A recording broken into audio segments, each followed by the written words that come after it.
wabarakatuh. Perkenalkan, nama saya Muhammad Rafiqul Jalani, Prodi ISAI Ilmu Seni dan Arsitektur Islam.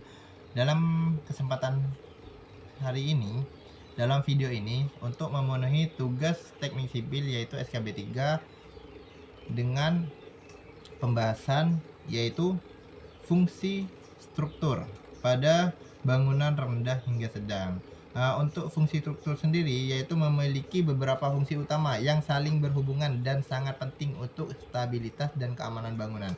Jadi dalam fungsi struktur itu saling terhubung teman-teman, antara antara antara bagian A sampai bagian Z seperti itu teman-teman. Bagian A, B, C dan itu sama-sama saling terhubung. Contohnya sendiri seperti dukungan beban mati, beban hidup, beban lingkungan. Jadi beban matinya ini adalah beban yang tetap terdiri dari berat bangunan itu sendiri, termasuk elemen-elemen permanen seperti dinding, lantai, atap, dan lainnya. Beban hidupnya yaitu bersifat dinamis dan berubah-ubah seperti penghuni rumah, furnitur, peralatan, dan benda-benda lain yang dapat berpindah-pindah. Seperti itu, yaitu beban hidup yang bisa bergerak teman-teman atau digerakkan. Lalu beban lingkungan. Beban lingkungan disebabkan oleh faktor lingkungan seperti angin puting beliung, salju, gempa bumi, dan perubahan temperatur seperti itu teman-teman. Dalam fungsi struktur ini, setelah dukungan beban, yang kedua adalah distribusi beban, yang ketiga adalah stabilitas, yang keempat adalah keamanan. Nah, dari keempat ini teman-teman, keempat elemen ini saling terhubung teman-teman. Dari dukungan beban, lalu distribusi beban, stabilitas, keamanan itu sama-sama terhubung teman-teman untuk menjadi sebuah bangunan yang diinginkan dan aman seperti itu teman-teman.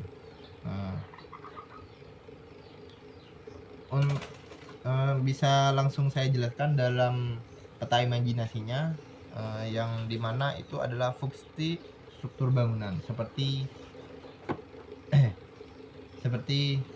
yang saya buat ini adalah maket saya sendiri, maket rumah ukuran 15x20, dimana dalam materi ini fungsi strukturnya itu saling berkaitan. Dari dukungan bebannya, dukungan bebannya yaitu beban mati, hidup, dan beban lingkungannya itu ada di sini sudah,